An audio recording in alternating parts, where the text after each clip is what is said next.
यदि मैं इसका वध कर दूं, तब तो करोगे मुझसे ब्याह। भूल जाओ अपने दिवा स्वप्न को। तो देख लो, ये स्वप्न है या सत्य।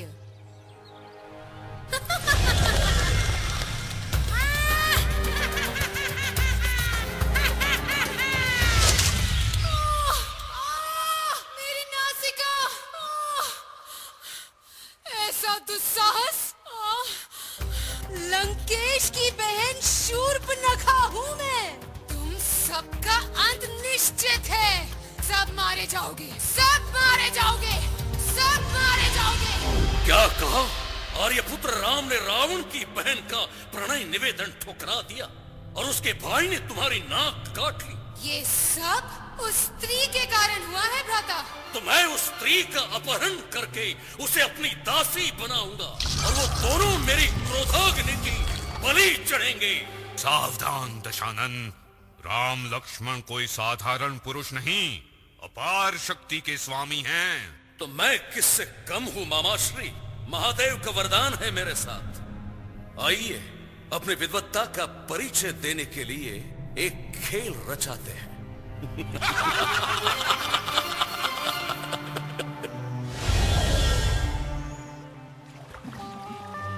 मामाश्री, आप मायावी स्वर्ण मृग का रूप धरकर उन्हें आखेट के लिए आकर्षित कीजिए।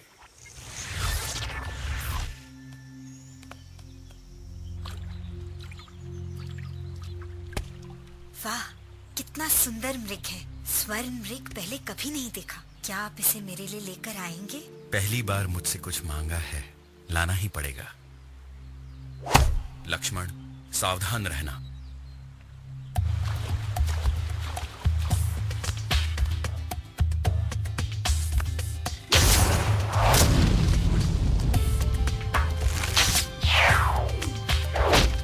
ये तो मायावी मृग है, संकट का प्रतीक है।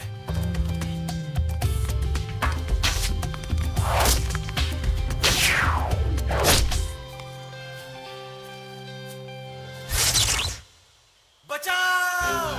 लक्ष्मण बचाओ! बचाओ! भ्राता लक्ष्मण, बचाओ! वो संकट में है, जाओ उनकी सहायता करो। निश्चिंत रहो माता सीता, वो पुरुषोत्तम है, सुरक्षित है। बचाओ! लक्ष्मण बचाओ! बचाओ! लक्ष्मण बचाओ! क्या तुम्हें उनकी गुहार सुनाई नहीं देती? लक्ष्मण! जाओ, मेरा आदेश है, जाओ, मेरे स्वामी की सहायता करो। सचमुच परम सुंदरी है। ये मेरे स्वर्ण महल की शोभा बढ़ाएगी। ये दासी नहीं, रानी बनने के योग्य है। माता, किसी भी स्थिति में ये रेखा पार मत कीजिएगा।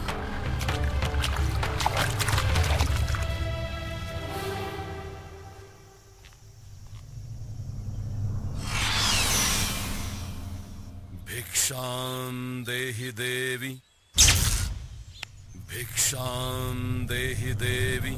रुकिए ब्राह्मण देवता, मैं अभी आई। आयुष्मती भव।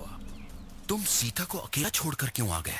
आप ही ने सहायता के लिए गुहार लगाई थी। माता सीता के आदेश पर ही मैं यहाँ आया। ओह, अब समझा। ये कोई मायावी छल था। सीता संकट में है। भिक्षां देहि देवी।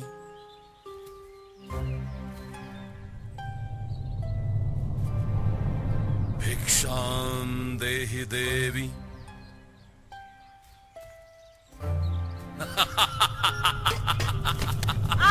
छोड़ दे दुष्ट कपटी पापी, तू साधु नहीं हो सकता। साधु नहीं सुंदरी, मैं हूँ रावण लंकेश। छोड़ दे मुझे। श्री राम, लक्ष्मण, बचाओ, बचाओ, श्री राम, बचाओ।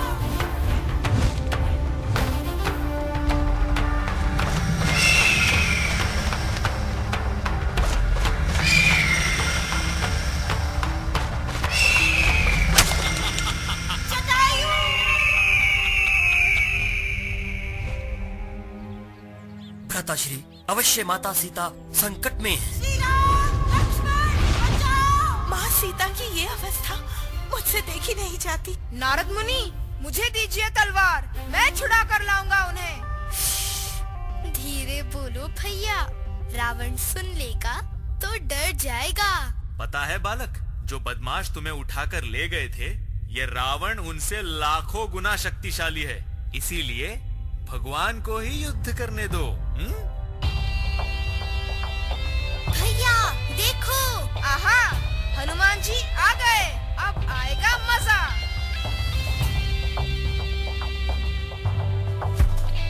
प्रभु, आपके सेवक हनुमान का प्रणाम स्वीकार कीजिए। मुझे आपकी सेवा का अवसर प्राप्त हुआ, मेरा सौभाग्य है।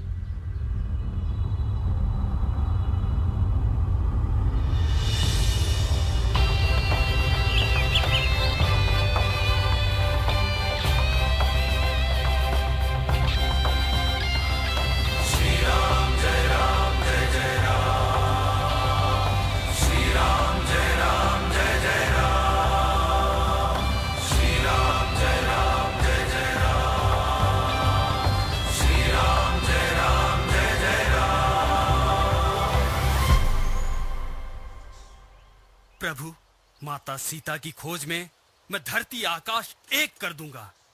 मुझे आशीर्वाद दीजिए। मेरा आशीर्वाद तुम्हारे साथ है, जाओ।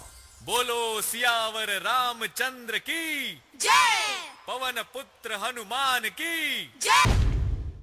14 वर्ष के वनवास के बाद जब श्री राम अयोध्या वापस लौटे तो पूरी अयोध्या नगरी में खुशी और उत्सव का वातावरण छा गया। पूरे नगर में दिवाली मनाई गई। श्री राम ने राम राज्य की स्थापना की, जो अपने आप में एक मिसाल बन गई।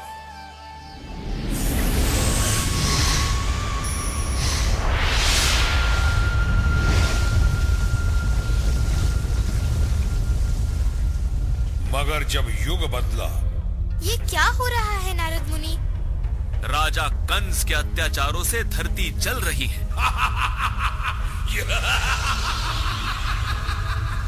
भगवान, क्या अत्याचार और अन्याय सहना ही मेरी नियति है?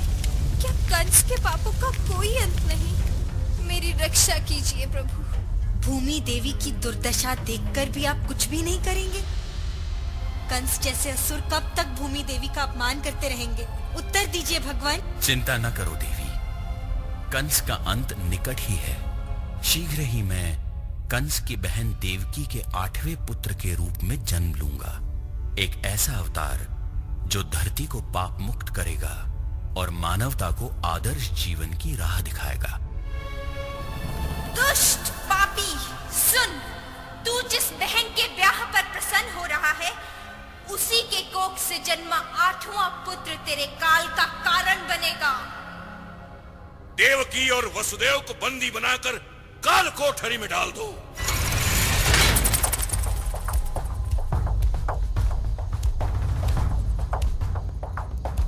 इनकी संतान जन्मते ही मुझे सूचित करो।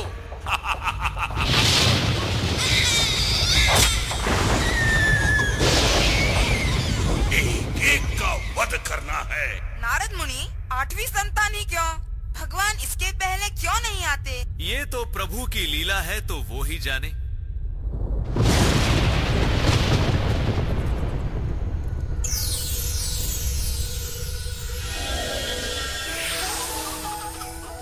वासुदेव, अपने 8वें पुत्र को गोकुल धाम ले जाकर राजा नंद की पत्नी यशोदा के आश्रय में दे दो और उनकी नवजात पुत्री को यहाँ ले आओ।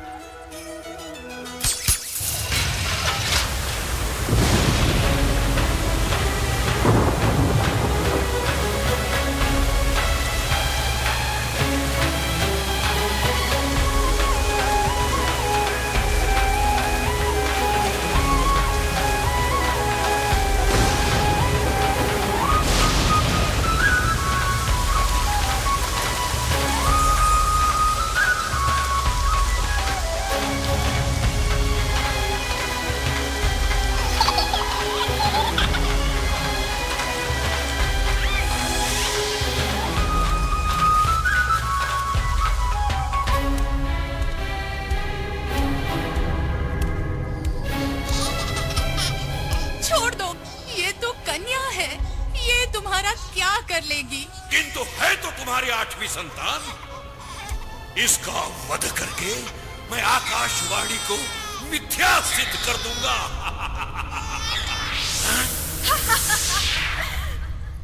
पापी राक्षस, अब तू अपनी मृत्यु की प्रतीक्षा कर। तेरा काल जीवित है और सुरक्षित है।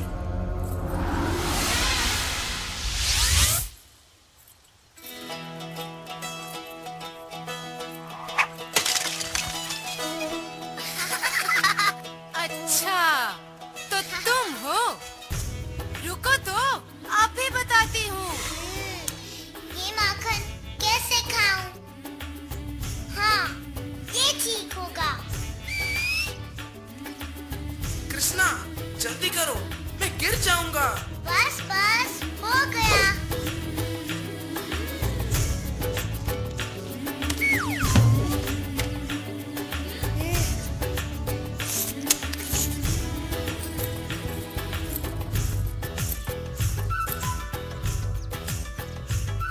सच बोलो, तुमने माखन खाया ना?